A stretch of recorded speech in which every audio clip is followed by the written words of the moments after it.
नमस्कार, मी करण आपलं सगळ्यांचं माझ्या चॅनलवर स्वागत आहे. मित्रांनो, जरांगे पाटलांचा मुद्दा आता हळूहळू करून तापवला जातोय आणि आरक्षणाचा मुद्दाही तीव्र झालेला आहे. राष्ट्रीय माध्यमांनी सुद्धा जरांगे पाटील आणि मराठा आरक्षणाविषयी चर्चा सुरू केलेली. राष्ट्रीय स्तरावर लोक आपले विचार सोशल मीडियावर मांडतायत. मराठा आरक्षणाचा विषय इतका चिघळलेला, इतका जुना आहे की जितकं आपण यात खोलावर जाऊ तितकंच कांद्यांच्या पातींप्रमाणे नवनवीन पात्र आपल्या समोर येत जात आहेत. मी अनेक बाबींवर या चॅनलवर चर्चा केलेली आहे. त्यात शरद पवार असतील, देवेंद्र फडणवीस असतील, त्यांनी केलेली कामं असतील, स्वतः जरांगे पाटील त्यांच्या मागण्या, त्यावर कोर्टाची टिप्पणी किंवा कायदा आपल्याला काय सांगतो, या सगळ्याच विषयांवर भरपूर चर्चा झालेली. पण या मराठा आरक्षणाच्या मुद्द्यामध्ये एक असा पात्र आहे ज्याला आपण राज्यस्तराच्या राजकारणात नवीन म्हणू शकतो. त्या व्यक्तीने 1 वर्षापूर्वी इतकं मोठं डाव खेळलेलं होतं की जरांगे पाटलांनाही त्यांनी हातात लॉलीपॉप देऊन त्यांचा गेम केलेला होता. आणि मराठा आरक्षणाविषयी जे मुंबईत आज आंदोलन सुरू आहे त्याची पार्श्वभूमी त्याच व्यक्तीने टाकलेली होती. त्याच व्यक्तीमुळे जरांगे पाटलांनी ही मागणी सुरू केली आहे की ओबीसी अंतर्गतच आम्हाला आरक्षण हवं आहे. त्या व्यक्तीचं नाव म्हणजे एकनाथ शिंदे, जे आता राज्याचे उपमुख्यमंत्री आहेत. जरांगे पाटलांनी आपलं आंदोलन सुरू करताना एक वक्तव्य केलेलं होतं. ते म्हणाले होते की एकनाथ शिंदे मुख्यमंत्री असताना त्यांनी मराठा समाजासाठी फार जास्त काम केलं होतं. उलट उपमुख्यमंत्री असलेले त्यावेळेचे देवेंद्र फडणवीस यांनीच त्यांच्यावर दबाव आणून त्यांना मराठ्यांना आरक्षण देऊ नाही दिलं, असे आरोपसुद्धा जरांगे पाटलांनी केले. आता तुमचा लढा हा सरकारच्या विरोधात आहे, कारण आरक्षण सरकार देणार आहे म्हणजे त्याच सरकारमध्ये उपमुख्यमंत्री हे एकनाथ शिंदे, त्यांचा पक्ष साथीदार आहे. आणि तुम्ही उपमुख्यमंत्र्याविषयी प्रशंसा करणारे वक्तव्य करता तेव्हा शंकाही येतेच.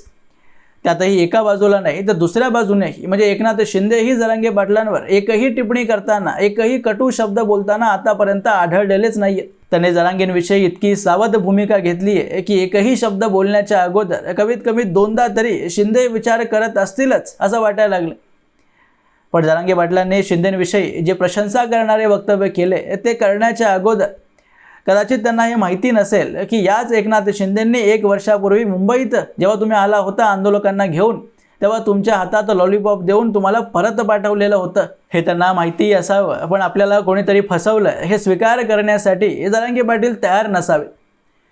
लोकांना आठवणीत असेल की लोकसभेच्या निवडणुकीपूर्वी शिंदे सेनेची आणि एकूणच महायुतीची परिस्थिती ही काही चांगली नव्हती. राज्यात अनेक अडचणी शिंदेंसमोर उभ्या होत्या. त्यातही लोकसभेची निवडणूक पक्षफुटीनंतर त्यांच्यासाठी पहिली निवडणूक होणार होती आणि ही निवडणूक त्यांचं भवितव्य ठरवणार होती. या निवडणुकीत लोक आपल्याला स्वीकार करतील का? कारण आपण पक्ष फोडून आलो. ठाकरेंना बाजूला सारून शिंदेंच्या नेतृत्वात जी शिवसेना आहे त्याला लोक समर्थन करतील का? अनेक लोकांसमोर हा प्रश्नचिन्ह होता. आणि एकनाथ शिंदेंनाही हे कोणीही नाकारणार नाही की त्यावेळी भीती वाटत असणारच. त्या कारणाने त्यांनी निवडणुकीच्या बऱ्याच महिन्यांपूर्वीच तयारीला सुरुवात केलेली होती. या सगळ्याच घाई गडबडीत जरांगे पाटलांचा मुद्दा अचानक वरती होतो आणि त्यांना आठवतं की मराठ्यांना आपल्याला आरक्षण मिळवून द्यायचं आहे. कारण निवडणुका या तोंडावर होत्या आणि निवडणुका आल्या की जरांगे पाटलांना जाग येते. आता ही जे आंदोलन त्यांनी सुरू केलं आहे ते स्थानिक स्वराज्य संस्थेच्या निवडणुका होणार आहेत त्या पार्श्वभूमीवरच केल्या जात आहे, ते सर्वांना माहिती आहे. त्यामुळे लोकसभेच्या निवडणुका येत आहेत आणि देवेंद्र फडणवीसांना BJPला आपल्याला पाडायचं आहे. या कारणाने तेव्हासुद्धा त्याने मराठ्यांना घेऊन मुंबई गाठणार आणि आमरण उपोषण करणार अशी घोषणा करून टाकलेली होती. जरांगे पाटलांनी 20 जानेवारी 2024च्या दिवशी आमरण उपोषण सुरू केलं आणि अंतरवाली सराटीतून मुंबईकडे आंदोलकांसोबत निघाले. या प्रवासादरम्यान मीडियाशी जेव्हाही ते बोलले असतील तेव्हा मुख्यमंत्री जरी एकनाथ शिंदे असले तरी शिव्यांचा रोख मात्र फक्त आणि फक्त उपमुख्यमंत्री देवेंद्र फडणवीसांकडेच ठेवला. तो व्यक्ती ब्राह्मण आहे म्हणजे मराठा विरोधी असणार आहे, त्याच्यामुळेच मराठ्यांना आरक्षण मिळत नाही असे अनेक वक्तव्य केले. हे काही आजची नवीन सवय जरांगे पाटलांना नाही, हे पूर्वीपासूनच त्यांनी करत आलेले वक्तव्य आहेत. दिवसेंदिवस एकनाथ शिंदेंवर प्रेशर वाढत होतं, कारण शिवाय जरी उपमुख्यमंत्र्यांना पडत असल्या तरी मुख्यमंत्री तेच होते आणि या प्रकरणाला त्यांनाच सामोरं जायचं होतं आणि ऐन लोकसभेच्या तोंडावर त्यांना हे वादळ नको होतं. एकनाथ शिंदेने विचार केला की आपण उपाय जरी या प्रकरणावर काढू शकत नसलो तरी या प्रकरणाला आपण थोड्या महिन्यांसाठी प्रलंबित करू शकतो. जरांगे पाटलांना काहीतरी एक लॉलीपॉप देऊया आणि त्यांना मुंबईतून थोड्या महिन्यांसाठी गायब केलं की लोकसभेच्या निवडणुका लढवण्यासाठी आपल्याला थोडासा वेळ मिळेल आणि आपले कट्टर शत्रू म्हणजे उद्धव ठाकरे आणि त्यांच्या पक्षासमोर आपल्याला लढा देता येईल जेव्हा आपण ताकद एकवटू आणि ती एकवटण्यासाठी राज्यात शांतता हवी, लक्ष केंद्रित करावं लागेल. आणि जर एकही पाऊल या आरक्षणाच्या मुद्द्यात चुकीचं पडलं तर एकनाथ शिंदेंना याविषयी भीती वाटत होतीच की राजकारण आपण जे आत्ताच राज्यस्तरावर सुरू केलं आहे ते संपुष्टात सुद्धा येऊ शकतं. जसं लेकरू रडायला लागलं की त्याला शांत करण्यासाठी किंवा एखादी वस्तू तो मागत असेल तर त्या वस्तूविषयी त्याने विसरावं यासाठी त्याच्या हातात आपण लॉलीपॉप देऊन त्याला रडण्याचं बंद करतो, तसंच जरांगे पाटलांना शांत करण्यासाठी एकनाथ शिंदेंनी एक लॉलीपॉप देण्याचं नियोजन बनवलं. आता ते लॉलीपॉप द्यायचं आहे तर ते लॉलीपॉप त्यांनी स्वीकार करावं यासाठी त्याचा आपल्यावर विश्वास असला पाहिजे. आणि जरांगे पाटलांचा विश्वास कमवण्यासाठी एकनाथ शिंदेंनी आपले निकटवर्ती असलेले OSD मंगेश चिवटे यांना मुंबईत येण्याच्या अगोदर जरांगे पाटलांची भेट घ्यायला पाठवलं. आणि एकदा नाही दोनदा नाही अपरात्रीसुद्धा अनेक वेळा जरांगे पाटलांसोबत गुप्त बैठक मंगेश चिवटे यांनी घेतली. मंगेश चिवटे आपल्याला भेटतायत म्हणजे मुख्यमंत्री स्वतःच आपल्याला भेटतायत असं जरांगे पाटलांना वाटायला लागलं की मुख्यमंत्री आपल्याला महत्त्व द्यायला लागलेत. आपण मुख्यमंत्र्यांचं ऐकतोय, मुख्यमंत्री आपला ऐकतायत म्हणजे राज्य स्तरावर जी सरकार आहे ती आपल्याला मानपान देते याविषयी गोड गोड बोलून जरांगे पाटलांना पहिल्यांदा OSD मंगेश चिवटे यांनी फार वरती चढवलं. एकनाथ शिंदे तुमची किती काळजी घेतात याविषयी जरांगे पाटलांना सांगण्यात आलं.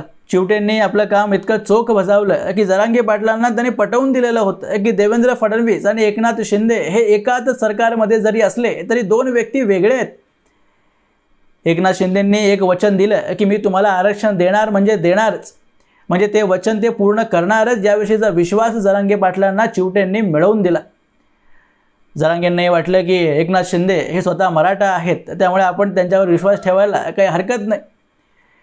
आता एकनाथ शिंदेंनी वचन तर दिलं होतं की मी आरक्षण देणार, पण ते कसं आणि कधी देणार याविषयी अजूनही स्पष्टता स्वतः एकनाथ शिंदेंच्या डोक्यातही नव्हती. एकनाथ शिंदेंचं लक्ष फक्त एवढंच होतं की लोकसभेची निवडणूक येते त्यापूर्वी मला शांती हवी आहे आणि कसंही करून कोणत्याही परिस्थितीत जरांगे पाटील आणि आंदोलकांना मुंबईत येऊ द्यायचं नाही, हे वादळ इथेच शांत करायचं. त्यासाठी मुंबईत येण्याच्या अगोदरच जरांगे पाटलांसोबत भेटी घेऊन सगळ्या मागण्या ज्या असतील त्या ऐकून घेतल्या गेल्या. कोणता GR काढल्यानंतर तुमच्या मागण्या मान्य होतील याविषयी बातचीत झाली.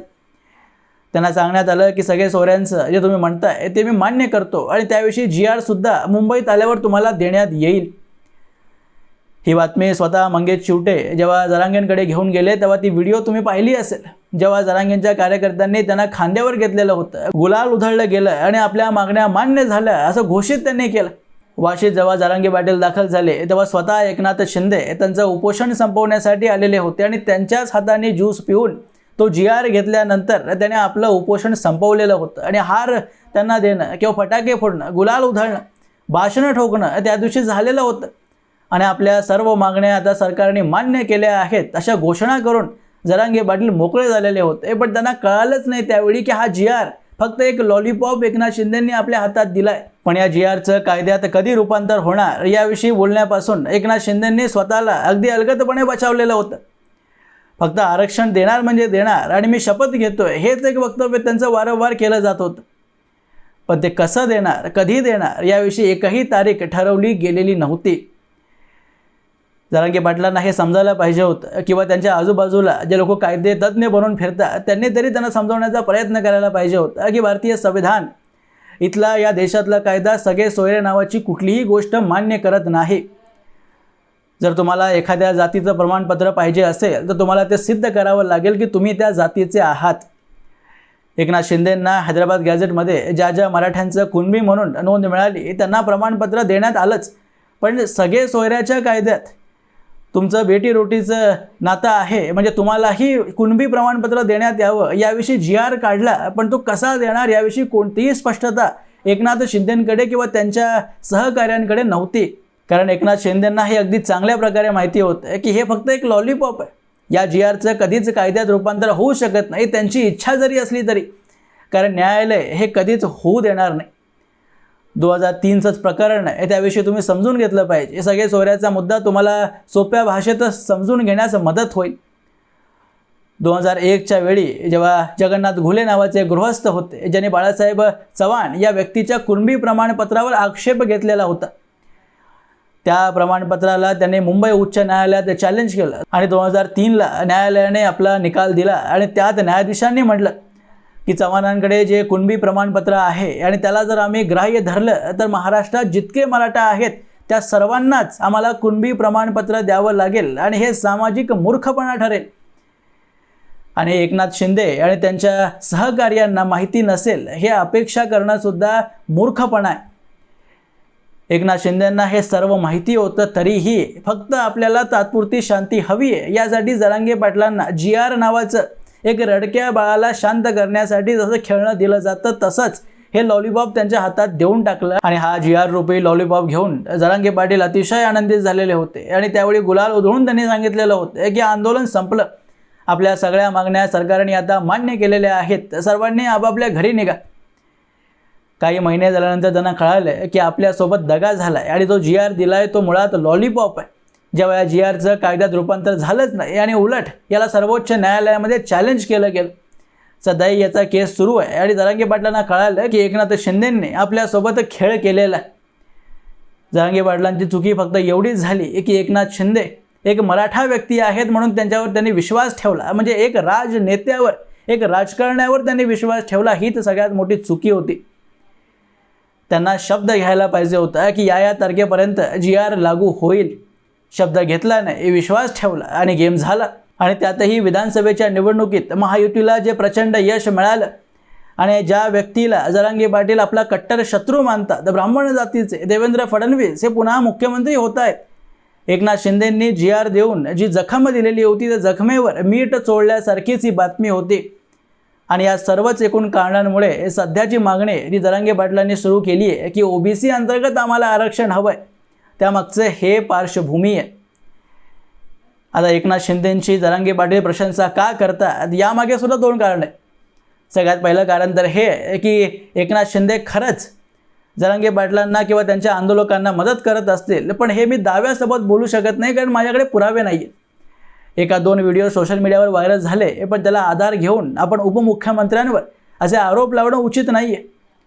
सरकारमध्ये मी मजबूतीने उभा आहे हे वारंवार एकनाथ शिंदेंनी सांगितलेलं आहे आणि त्यांच्यावर शंका घेणं हे उचित ठरणार नाही, म्हणून मी त्यांच्यावर सध्या तरी काहीच बोलणार नाही. आणि दुसरं कारण असं असू शकतं की जरांगे पाटील महायुतीमध्ये विष पेरण्यासाठी मुद्दामून वक्तव्य देत आहेत की एकनाथ शिंदेंनी मुख्यमंत्री असताना मराठ्यांसाठी फार काम केलं आणि देवेंद्र फडणवीसांनीच त्यांना काम करून नाही दिलं, म्हणजे दोन व्यक्तींमध्ये फूट पाडण्याचा प्रयत्न जरांगे पाटील करतायत का अशी सुद्धा शंका येते. आणि त्यामागचं कारण सुद्धा हेच असू शकतं की एकनाथ शिंदेंनी त्यांना जो लॉलीपॉप दिला त्याच्या बदल्यात शिंदेंना राजकीय नुकसान व्हावं अशी इच्छा जरांगे पाटलांची असू शकते. पण हे सगळं बाजूला सोडून एकनाथ शिंदेंनी जरांगे पाटलांना कसं बाटलीत उतरवलं होतं आणि जरांगे पाटलांना किती सोपं आहे मूर्ख बनवणं हे शिंदेंनी सिद्ध करून दाखवलेलं. याचा अर्थ हा आहे की सरकारने जर आत्ता ठरवलं की आंदोलन त्यांना संपवायचं तर ते संपवू शकतात. फडणवीसांची जी इच्छा आहे की जरांगे पाटलांनी अजून काही दिवसांसाठी मुंबईत आंदोलन करत राहावं, ज्या दिवशी फडणवीसांना वाटेल की आता पुरे झालं आणि आंदोलन संपवायचं तेव्हा लगेच ते संपवू शकतात आणि जरांगे पाटलांना पुन्हा एकदा मुंबईतून रिकामी हातच परत जावं लागेल हे मागचा इतिहास आपल्याला सांगतोय.